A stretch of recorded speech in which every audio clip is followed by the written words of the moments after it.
They say every city has its secrets. Some are buried in forgotten buildings. Some hide inside abandoned hospitals. And some ride quietly through the darkness on empty train tracks.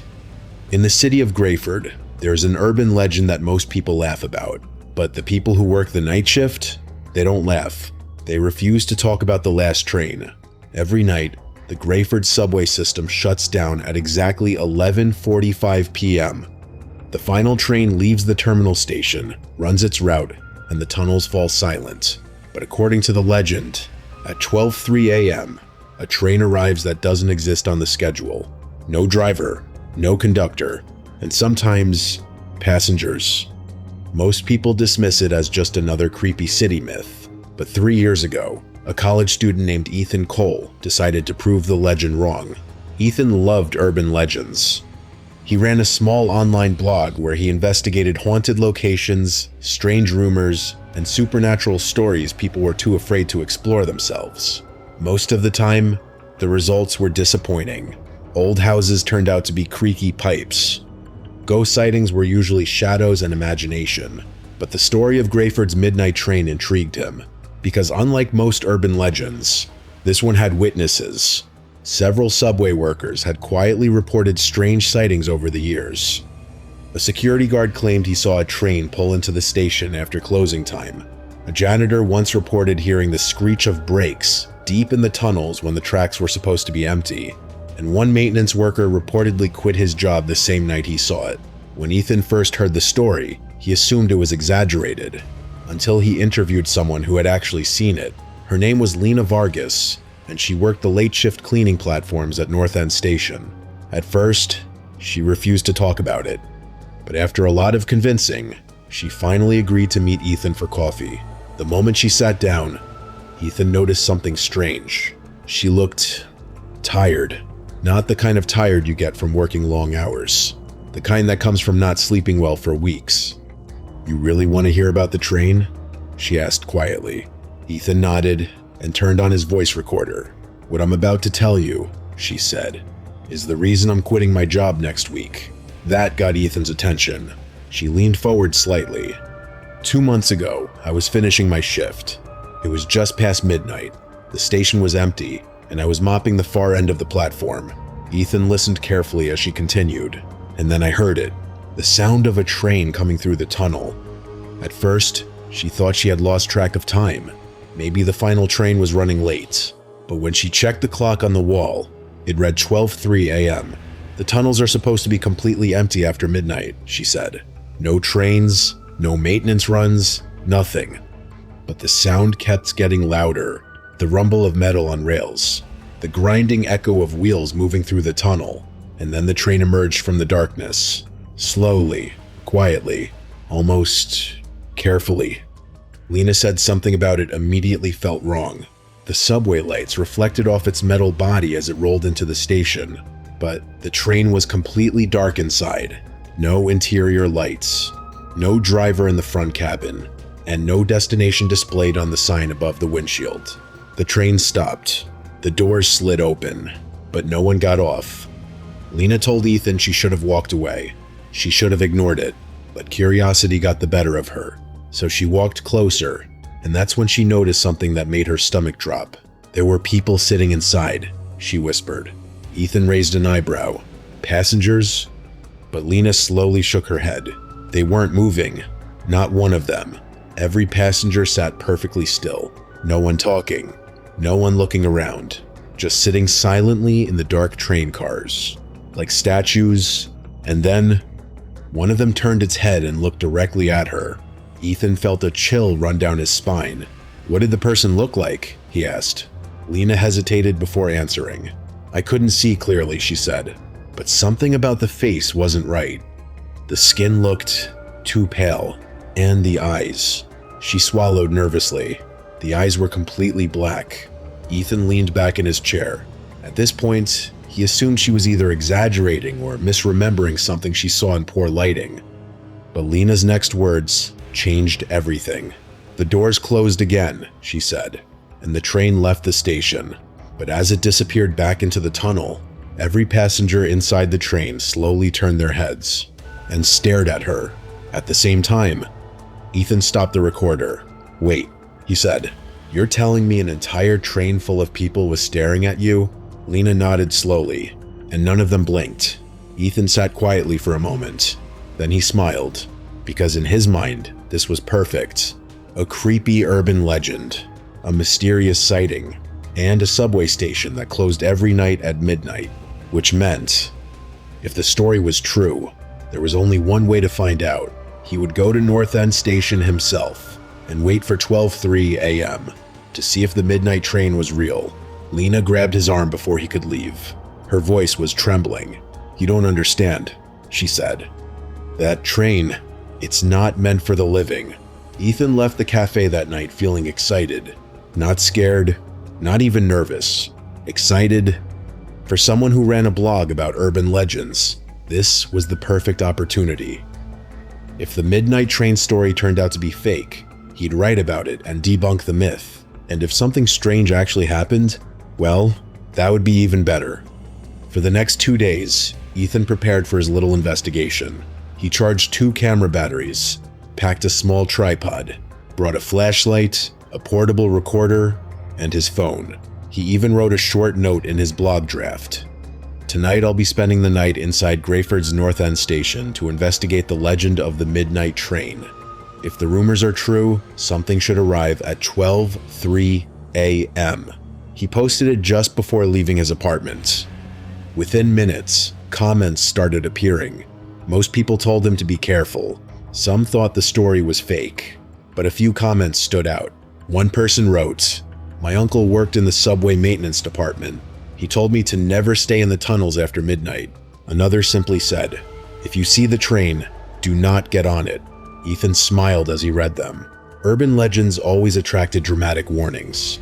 That was part of the fun. At 11:20 p.m., Ethan arrived at North End Station. The place looked completely normal. Commuters were still passing through the ticket gates. A few people waited on the platform for the final train. Fluorescent lights hummed softly overhead. Nothing about the station looked haunted, but Ethan noticed something interesting. The station employees seemed tense. A security guard walked past him several times, checking the platform. A maintenance worker kept glancing at the tunnel entrance like he expected something to come out of it. Ethan sat quietly on a bench, pretending to scroll through his phone while observing everything. At 11:40 p.m., the final scheduled train arrived. Passengers stepped off. New passengers stepped on. A loud announcement echoed through the station. "Final train departing North End Station." The doors slid shut. The train pulled away, and within a minute, the station became strangely quiet. The commuters were gone. The escalator slowed down. The ticket gates locked. One by one, the station staff began leaving. At 11:52 p.m., the lights on the far side of the platform dimmed slightly. Only the central platform lights remained fully bright. Ethan checked his watch. Still 11 minutes until midnight. He moved to the far end of the platform and set up his small tripod, pointing the camera toward the dark subway tunnel. The tunnel looked like a long black mouth opening into the earth. Completely silent. Completely empty. Or at least, it should have been. At 11:59 p.m., the last station employee walked up the stairs toward the exit. Before leaving, the man paused and looked back at the platform. His eyes landed on Ethan. For a moment, the man looked confused, then concerned. "You waiting for someone?" the worker asked. Ethan hesitated. "Yeah," he said casually. The worker stared at him for a few seconds. Then he said something strange. "You should leave before midnight." Ethan forced a polite smile. "I'll be gone soon." The worker didn't seem convinced, but after a moment, he sighed and continued toward the exit. His footsteps faded up the stairs. And just like that, Ethan was alone in the station. The silence was different now. Not peaceful, heavy, the kind of silence where every small sound feels louder than it should. The hum of the lights, the faint drip of water somewhere deep in the tunnels. Ethan checked his watch. 12 a.m. Midnight. Nothing happened. The tunnel remained dark and still.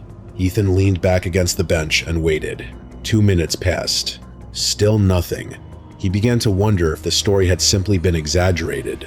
Maybe Lena had misheard something. Maybe a maintenance train had passed through late that night. Urban legends always had simple explanations once you looked closely enough. Ethan reached down to turn off his camera, and then he heard it. At first, it was barely noticeable, a low vibration, so faint that he thought it might just be his imagination. But the vibration grew stronger. The metal rails beneath the platform began to tremble. Ethan froze. Then he slowly turned toward the tunnel. A distant sound echoed through the darkness, the unmistakable rumble of a train moving through the underground tracks. Ethan felt a sudden rush of adrenaline. "No way," he whispered. The rumbling grew louder, closer. The sound of steel wheels scraping against rails echoed through the station, but something about it felt wrong. Usually when a subway train approaches, you hear the roar of wind rushing through the tunnel. The bright headlights appear first. The conductor usually sounds the horn, but this time, there was no horn, no bright headlights, just the slow, grinding sound of metal moving through darkness. Ethan grabbed his camera and pointed it toward the tunnel. The rumbling grew louder, louder, and then something emerged from the darkness. A train, but it looked different, older.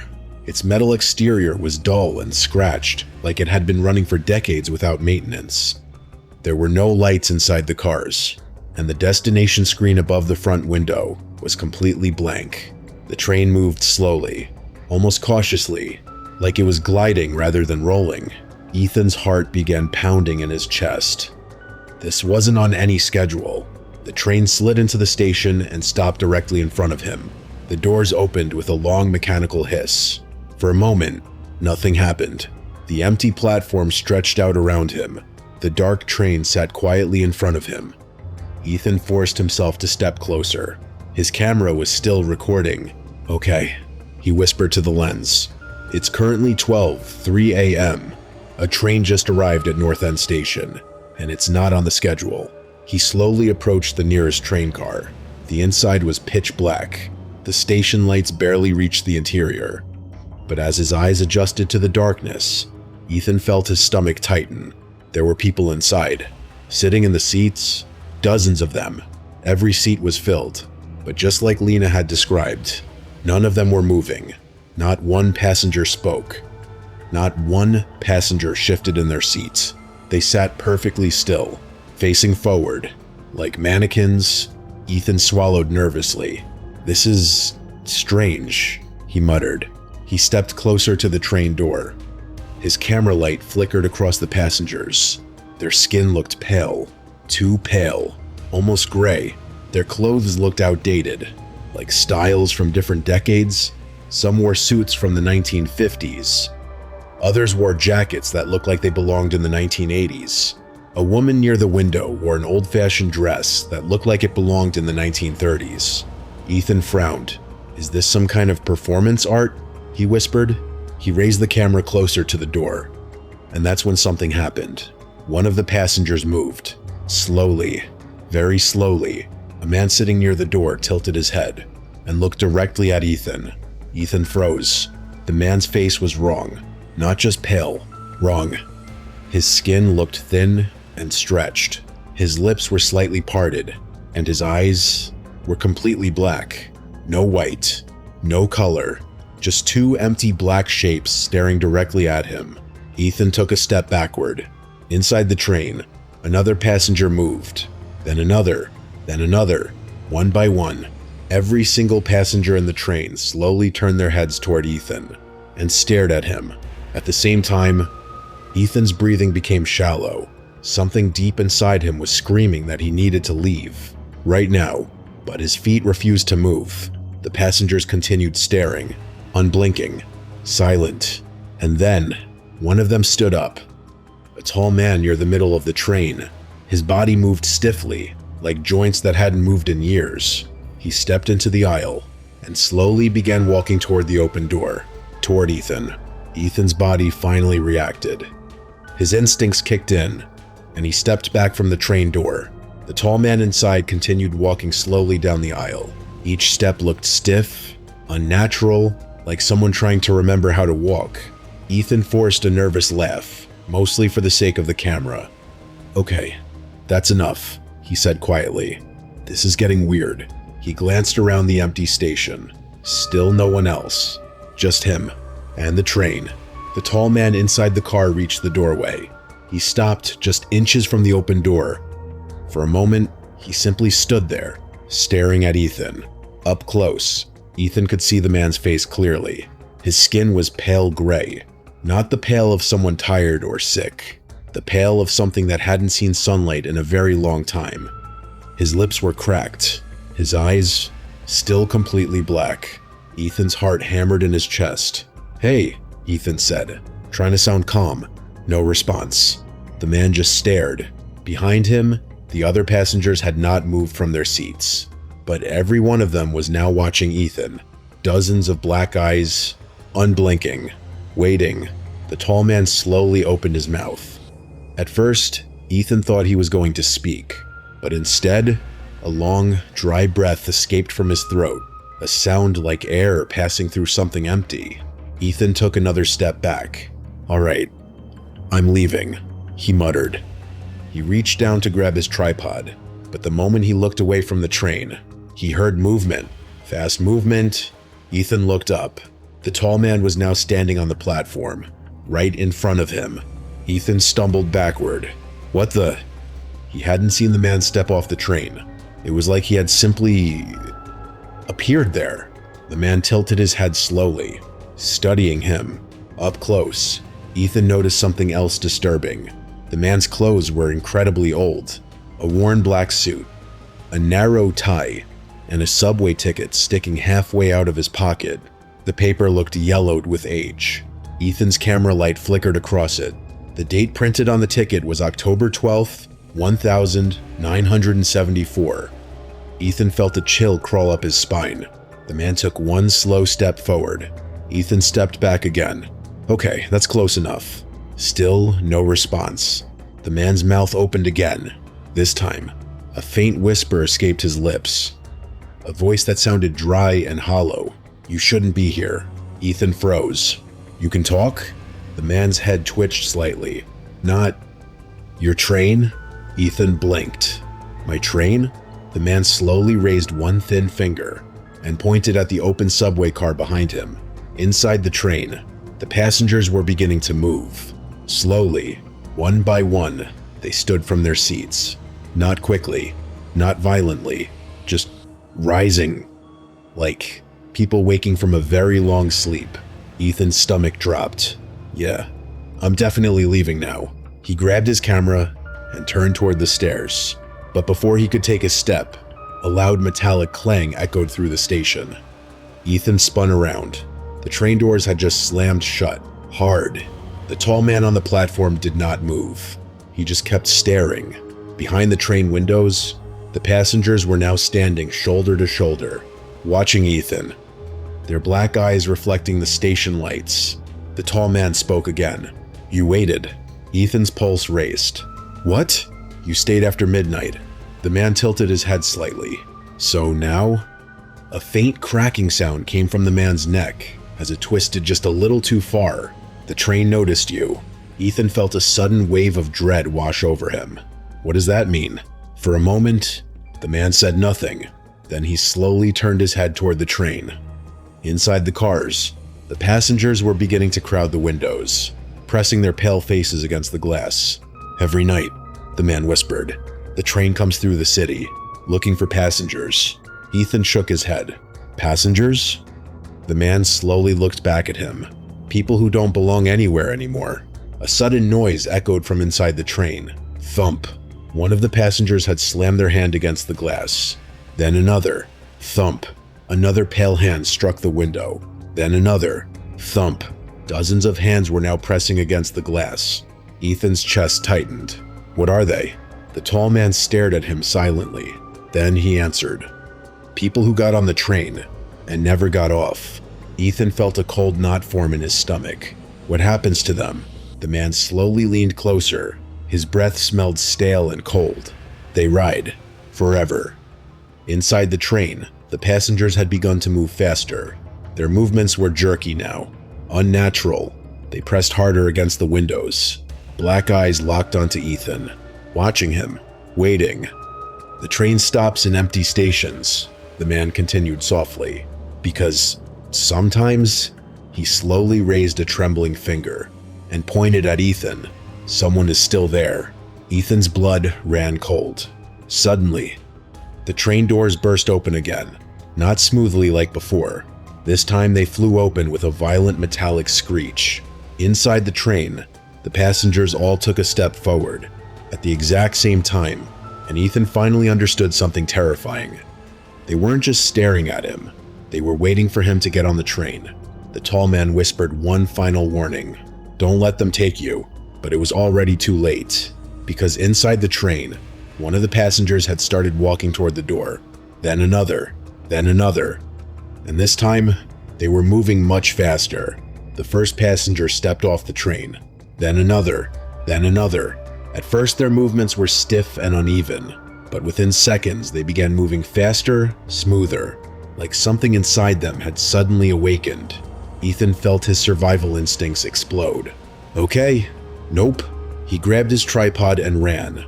Behind him, he heard dozens of footsteps hitting the platform. Not walking, running. Ethan sprinted toward the staircase at the far end of the station. The sound behind him was horrifying. Shoes scraping the concrete, hands slapping against the floor, low whispers echoing through the platform. He glanced over his shoulder. The passengers were chasing him. But they weren't running like normal people. Their bodies jerked forward in strange, unnatural motions. Some moved too quickly. Others ran with stiff legs, like broken mannequins forcing themselves forward. But the worst part, they never blinked. All those black eyes were locked directly onto him. Ethan reached the stairs and started climbing 2 steps at a time. His lungs burned. The station lights flickered as he ran. Behind him, the passengers reached the staircase. Their footsteps thundered up the steps. Ethan burst through the metal exit door at the top and slammed straight into something. A person. Ethan staggered backward. It was the tall man from the train, standing perfectly still at the top of the stairs. How did you... The man grabbed Ethan's jacket. His grip was ice cold. You have to leave, he said urgently. Ethan pointed toward the staircase behind him. They're coming. I know. The man glanced down the stairs. The passengers were climbing quickly now, their heads twitching, their mouths slightly open. Hungry. The man looked back at Ethan. You stayed after midnight. That means the train marked you. Marked me? It thinks you belong to it now. Ethan's chest tightened. What does that even mean? The man spoke quickly now. The train takes people who are alone, people who are forgotten, people who stay where they shouldn't. His black eyes met Ethan's. People exactly like you tonight. Ethan shook his head frantically. No way. I'm leaving. You have to get out before the train departs. A horrible screech echoed from the platform below. The sound of metal grinding against rails. The train was preparing to leave, but the passengers were still climbing the stairs. More of them now. Dozens. Maybe all of them. Ethan felt panic rising in his chest. Why are they chasing me if the train is leaving? The tall man answered quietly. Because they need to replace someone. Ethan froze. What? The man glanced toward the staircase again. They cannot leave the train unless someone takes their place. Ethan's stomach dropped. You're saying if they catch me, you ride instead. A passenger's pale hand suddenly grabbed the stair railing just below them. Another appeared beside it. Then another. Their heads slowly rose into view. The first passenger reached the top step. A woman with cracked lips and empty black eyes. She smiled. A horrible, stretched smile. Ethan yanked his jacket free from the tall man's grip. I'm not getting on that train. He ran toward the street exit door. The door burst open as he shoved through it. Cold night air hit his face. Freedom. The empty street outside North End Station stretched before him. Streetlights flickered. A few parked cars sat quietly along the road. Ethan ran onto the sidewalk. Behind him, the station door slammed open again. The passengers poured out of the station. Not dozens. Hundreds. They spilled onto the street like a silent flood of pale bodies. Ethan couldn't believe what he was seeing. This is insane. He sprinted down the sidewalk. Behind him, the passengers followed. Still silent. Still staring. Their footsteps echoed through the empty street. Ethan's lungs burned as he ran. He looked back again and nearly tripped in shock. The tall man from the train was running beside him now, matching his pace easily. "You have to keep moving," the man said. "Why are you helping me?" Ethan gasped. The man's expression twisted with something like pain. "Because I remember what it's like." Ethan slowed slightly. "What?" The man's voice dropped. "I wasn't always on that train." Ethan stared at him. "You mean?" "I got on once."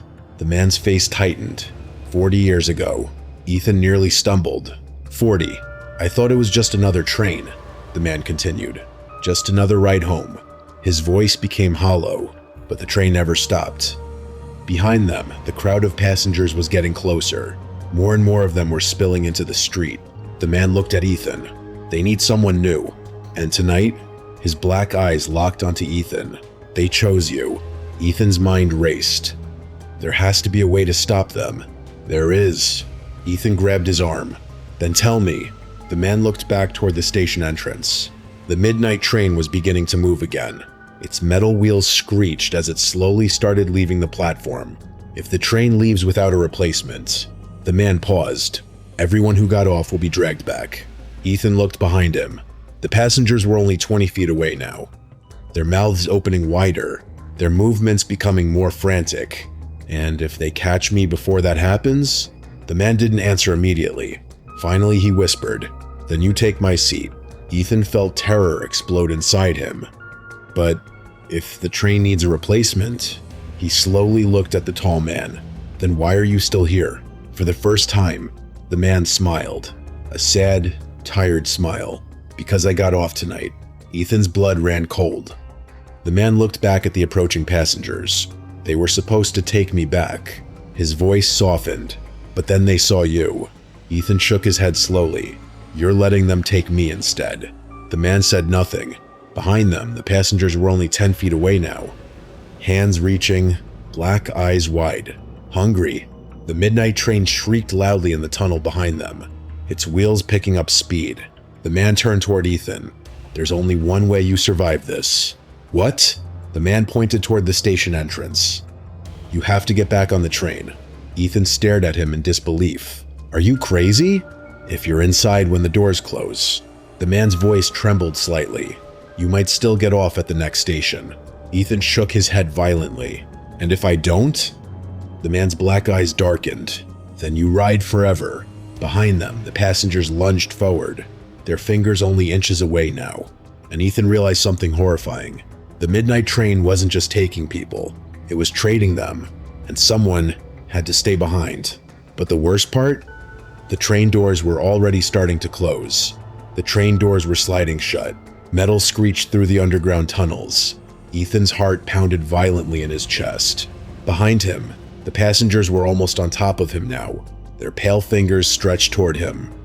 Their mouths opened wider than any human mouth should, and their black eyes never left him. The tall man grabbed Ethan's shoulder. "Run!" Ethan didn't think anymore. His body moved on instinct. He spun around and sprinted toward the station entrance. The train was already rolling out of the platform. The metal wheels screamed against the rails as it picked up speed. Ethan burst through the station doors and ran down the stairs. The passengers behind him howled now, the first sound they had made all night. A horrible, hollow sound that echoed through the stairwell. Ethan nearly slipped as he reached the platform again. The train was moving, slowly, but it was leaving. No! He ran toward the final car. The doors were almost completely closed. The tall man appeared beside him again. "Jump!" Ethan hesitated for a split second. If he got on that train, there was no guarantee he would ever get off again. But behind him, the passengers flooded down the stairs. Dozens of them, maybe hundreds. Their footsteps thundered across the platform, their hands reaching, their black eyes burning into him. Ethan made his choice. He ran. The last train car was sliding past him now. The door was nearly shut. Ethan sprinted alongside it. The metal edge scraped his shoulder as he grabbed the doorframe. And with one desperate leap, he threw himself inside. The train doors slammed shut instantly. Ethan collapsed onto the floor of the subway car, panting, shaking. For a moment, everything was silent again. The train continued rolling through the tunnel. The lights inside flickered once, then turned on. Dim, yellow. Ethan slowly lifted his head, and his stomach dropped. The train car was full. Passengers filled every seat, every single one staring directly at him. Black eyes, unblinking. Waiting, Ethan slowly backed away. His back hit the metal wall of the train. No, a man sitting closest to him tilted his head. His lips cracked open in a dry whisper. "Welcome aboard." The passengers began shifting in their seats. Slowly, making room. An empty seat appeared in the center row, like they had been saving it. For him, Ethan's breathing became shallow. This isn't happening. The train rattled deeper through the tunnel. The windows showed nothing but darkness outside. No stations, no lights, just endless black tunnels stretching forever. One of the passengers stood up, a pale woman wearing an old 1930s dress. She stepped closer. Her black eyes locked onto Ethan's. "Sit." Ethan shook his head. "No, everyone rides." Another passenger stood up. "Everyone eventually stays." Ethan's chest tightened. He looked toward the train doors. No handles, no emergency release, nothing, just smooth metal. The train wasn't stopping, and suddenly, the lights flickered again. This time the train slowed slightly. Ethan looked toward the window. A platform was approaching, a station, but it didn't look like any station Ethan had ever seen. The walls were old, cracked, covered in dust and faded signs. The name of the station slowly appeared through the dirty glass. Grayford, 1974. Ethan frowned. That can't be right. The train slowed further, then stopped. The doors slid open. Outside, the station platform was empty. Dim lights flickered above broken benches. It looked abandoned, frozen in time. The passengers remained seated, watching him, waiting. One of them pointed toward the open door. "Your stop?" Ethan stared at the empty platform. "You're letting me leave?" No one answered. They just kept watching. Ethan slowly stepped toward the door. His heart pounded with cautious hope. Maybe the man was right. Maybe the train stopped at different places. Maybe he could escape? He stepped off the train. His shoes touched the platform. The moment he did, the train doors slammed shut behind him. Ethan spun around. Wait. The train began moving immediately. The passengers inside watched him as the car slowly rolled away. Not angry, not chasing, just watching. As if their job was finished. Ethan stood there, breathing heavily as the train disappeared into the darkness. And then, the station lights flickered again. Ethan looked around. The station was completely silent. Dust covered everything. Old advertisements hung on the walls. A faded calendar was pinned near the ticket booth. Ethan slowly walked closer to it. His stomach turned. The date printed on the calendar read, October 12th, 1974. Ethan's blood ran cold. He slowly backed away from the wall. This isn't possible. A faint rumbling echoed through the tunnels again. Ethan froze. Not the midnight train. Another train? Headlights appeared in the distance. A normal subway train approaching the station. Bright lights, a conductor in the front cabin. The train slowed and stopped. The doors opened. Passengers stepped out onto the platform. Completely normal people. Talking, laughing, living. One of them noticed Ethan standing there. "Hey man, you getting on?" Ethan looked around in confusion. The station was no longer dusty. The walls looked newly painted.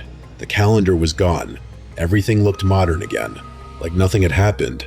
Ethan slowly stepped onto the train. The doors closed. As the train pulled away from the station, Ethan leaned against the window, trying to process everything. Maybe it was a hallucination, maybe stress, maybe the entire night had been some kind of nightmare. But then, he noticed something in the reflection of the window. His eyes. Ethan leaned closer. His breath caught in his throat. The whites of his eyes were slowly fading. Darkness spreading outward from his pupils, turning them black. Completely black. Across the subway car, a passenger quietly watched him. The man smiled faintly and whispered something Ethan barely heard over the sound of the moving train. Don't worry. The man's voice sounded hollow, dry, familiar. You'll understand when the midnight train comes back for you. And somewhere deep in the tunnels of Greyford, at exactly 12:03 a.m., the train was already coming.